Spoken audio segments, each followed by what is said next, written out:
Okay, we'll just make sure that the clock is rolling, and I'm Kino with STEMwithKino.com, and today we are writing a program. If you look over here, write a documented program that will implement the hardwired relay circuit control shown without the use of control relays, CR1, CR2, and CR3. All we need to do is just replace them with Boolean bits. I can replace them with Boolean bits, and wherever we see the CR1, we can make the cylinder circuit happen. And let's see here, we got it normally open, and we got it normally closed, and we got a selector switch that's normally open, which means this circuit is not going to complete and run through solenoid A and relay 2, sorry. We got it normally closed, and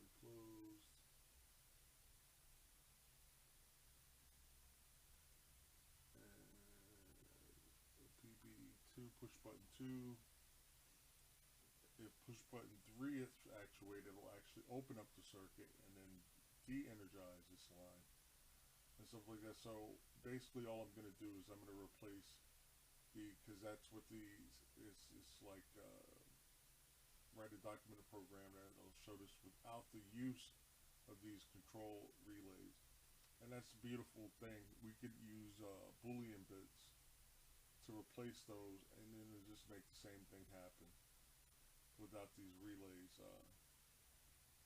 Alright, so I have not, I talked a little bit with the student, but I'm reading specifically what the instructions say, and that's pretty much what they want. Alright, so we got a push button, which is normally open. And we have a branch we're going to put in here, and that's where the ceiling circuit is going to go.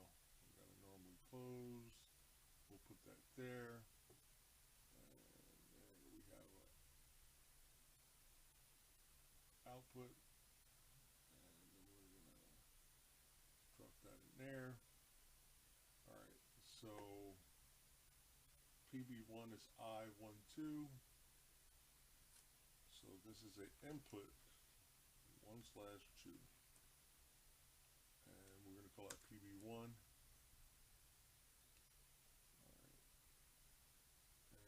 and line select 1. Let's put up our inputs.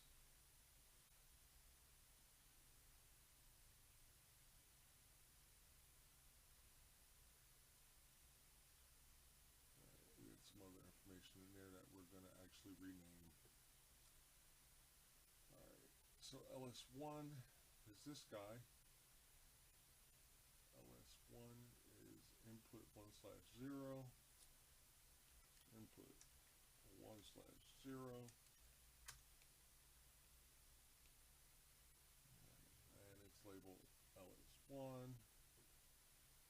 And then we're going to have another branch that's going to go around here, and I just want to make sure I got all my stuff tight, because if it's not, it is going to show. Let's see here, I must have, there we go. We'll drag this down here, and then we'll tighten this up so we can see the instructions still. Alright, so let's see, we'll call this B30.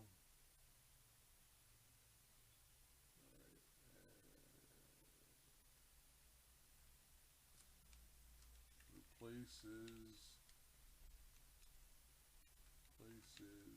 CR1.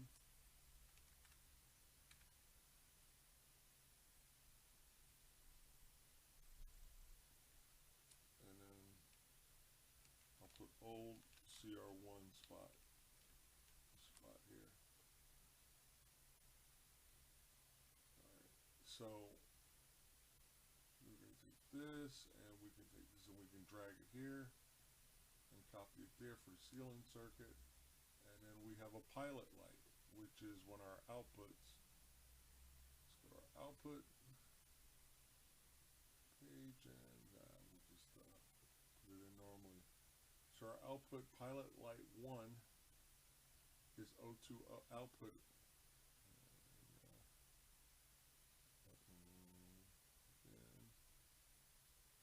So our output 2/0.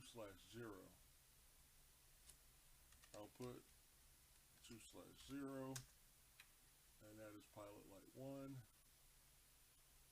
So when this rung is energized, it's going to run through when the push button is touched. This is a normally closed limit switch. This limit switch is hit, is going to open up and de-energize everything. But in the meantime, it's going to flow through this Boolean bit that's replacing CR1, and then it's going to flow through here. So this is what we call the ceiling circuit.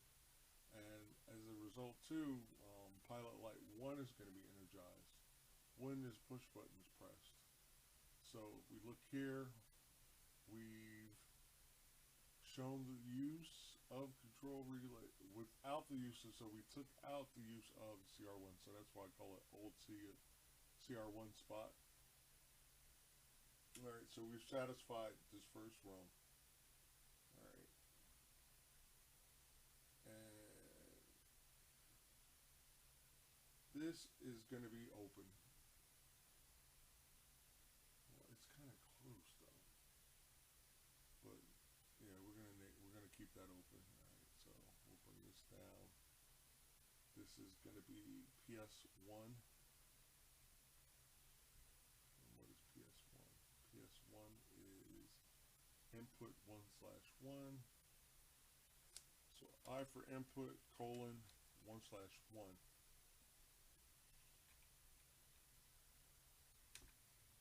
That's in there. We got it normally closed. Alright, now this is the thing, we can't have CR1. You got CR1 there, CR1 there, we've replaced with a Boolean bit. So I can take this and copy and drag it right there, boom, right there. Alright. This is a selector switch, sorry. So the operator would actually have to turn it into an on position. You'd have numbers here like 1, 2, 3 if there was more than one selection. So I'm thinking it's just one selection, you know, when you activate that switch, and that is open. So this actually would have to be depressed. You'd actually have to have two things going on.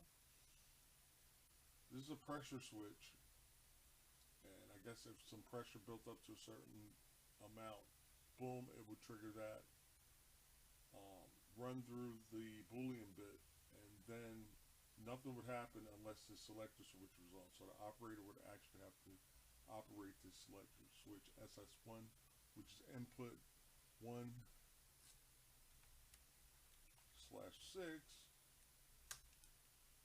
SS1, just like we have it labeled over here, SS1. So if the operator does not have that selector switch, doesn't matter if the pressure switch is activated, it's not going to energize that rung. And on the back side of the rung, and this is the output, so I made a slight mistake, but nothing we can't fix real quick. Alright, and then we'll take this out, cut, boom, because it's an output. That's why I had like an input switch, but no, this is an output energized situation here. So these are the outputs. On this side, all inputs will be on this side. So we satisfied that. So we're back on rung 2. This is rung 1. I know this looks a little funny because it may look like a second rung, but this is just a branch extended. That's what that means. So we have the branch extended there. And here we have solenoid A. normally closed. We got a branch and then CR2. So all right, we're gonna branch, bang, drag this over, bang. Solenoid A is output 2/1. Output 2/1. Solenoid A is represented, and then relay 2, which we will take this, it's under another name, and I gotta come back, sorry. Alright, we'll put an output here, and critical relay 2, we'll drag here. This is another Boolean bit. This is Boolean bit 3/0. This will be 3/1, and we got to rename it. It replaces CR2. All right, replaces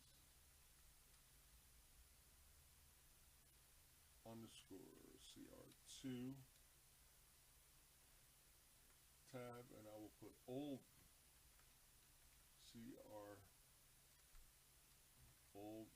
CR2 spot. Bang. Alright, so that looks good for run 2.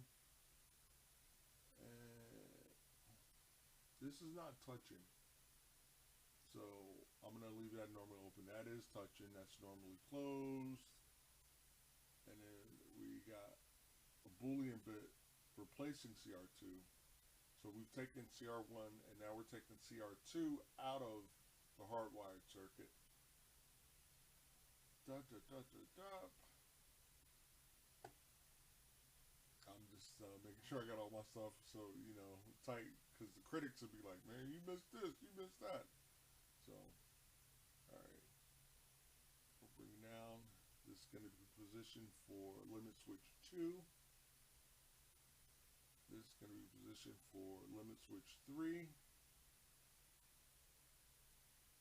And old CR2 is going there. Another input. And then we'll have solenoid B in the mix. Alright, your solenoid B. And alright, let's make sure we got everything tight. LS2 is input 1/7. Input 1/7. LS2. LS3 is 1/4. Input 1/4. Let's switch 3.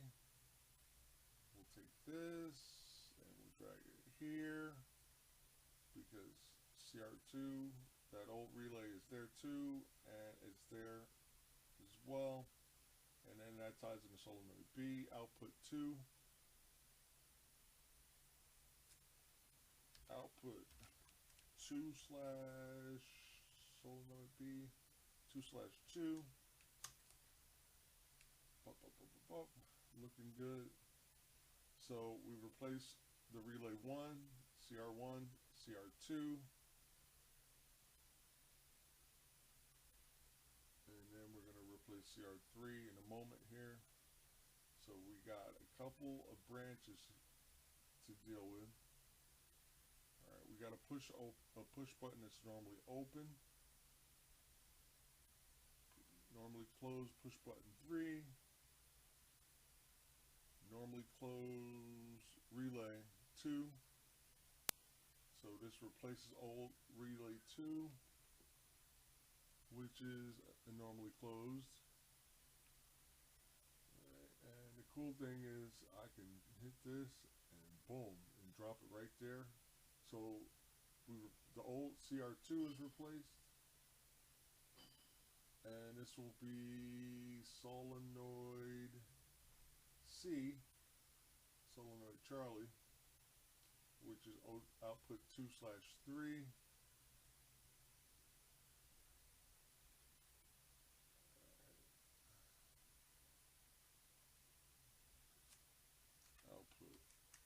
2/3.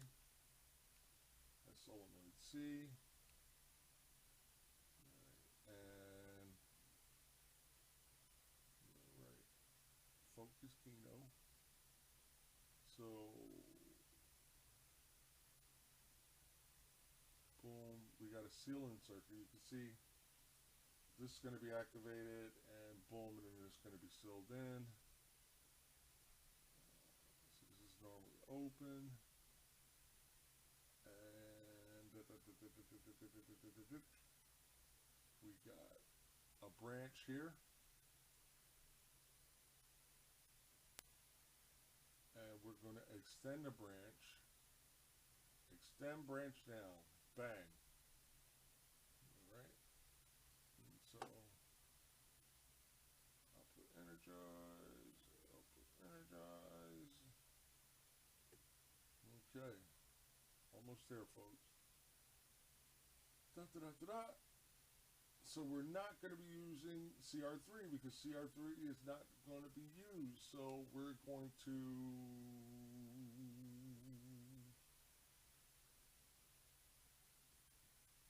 use another Boolean. Or yeah, it's saying binary, but it's a Boolean. It's going to go in the middle. So bang, I got to rename it because I had another program in play. And I'm going to put read places underscore CR3. And I'm going to type in old CR3 spot. Boom. And then we have pilot light 2, which is output 2/4.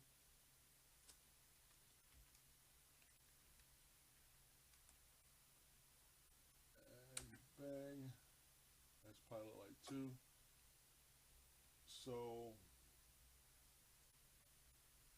that satisfies the, I'll go ahead and stretch that out a little bit so we can see it a little bit better.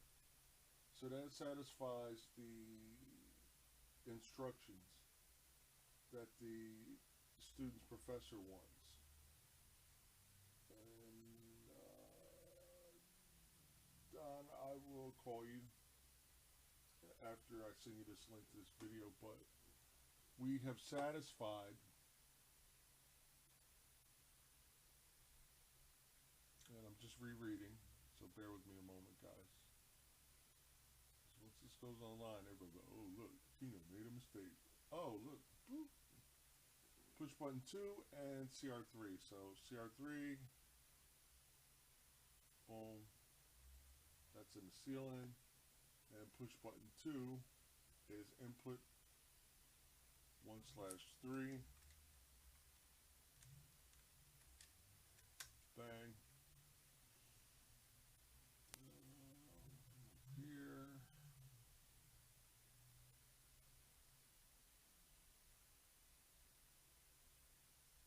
Okay. So this tells me, oh, you got an error somewhere, Kino. That's what this means. Everything else is there. We hit to verify. Make sure, and it says, oh, you got an arrow here, and I see what the problem is. Push button 3 has not been. And it'll tell you, this is the error, rung 3, and it'll tell you down here, rung 3 instructions. 6, error, operand not entered. And I didn't do that on purpose. I just overlooked it. But, you know, this is how you check your work. And the system tells you, hey, look, everything looks like it's good. It means we're following all the rules. This is normally closed, push button 3, which is input 1/5, and that's what was missing. 1/5. I'll hit verify again. Boom. Verify has completed. No errors found. Okay, so Donald, this is what the professor wants. Okay. Write a documented program that will implement hardwire relay control circuit. The hardwire relay control circuit shown without the use of CR1, CR2, CR3. There is no CR1, CR2, or CR3 in here, and it will do the same thing. Alright, it will do the same thing. It will function as if CR1, CR2, and CR3 is still there. And everywhere there was a CR1, CR2, 3, I've documented. Old CR1 spot. Old CR1 spot. And above that, replaces CR1, replaces CR1 in yellow, replaces CR1, replaces CR2, replaces CR2, replaces CR2, replaces CR3, replaces CR3, and the pilot lights are there. So, I mean, I could go and I could download and I could go through all the motions and everything like that, but I'm trying to keep this video as short as possible, and we are at 21 minutes already. Alright. Okay, so I am going to file save as, and this is 5-6. I'm going to save, and we're done. Alright, so thanks for watching. If you guys need PLC tutoring, Programmable Logic Controllers for the layperson, let me know. Alright, I am going to do this in 5000 as well. But right now, this student is training under 500. And everybody asks, well, why do we start out with 500 when the industry standard is 5000?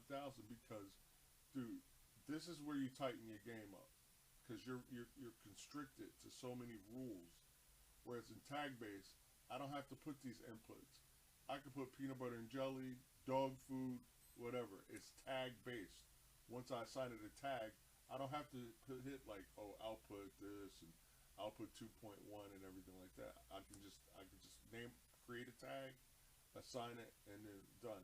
But when you're using 500 and you're restricted to so many rules and regulations, it kind of forces you to really keep things tight, and it's better. Trust me. I went through PLC 1, PLC 2, and I was like, man, why are we studying 500? But when I got to 5000, I was ripping through it, because it was just like, I don't have to put inputs, outputs no more. I could just like, boom, name a tag. It's beautiful. So thanks for watching, and I'll see you on the next video. Bye bye.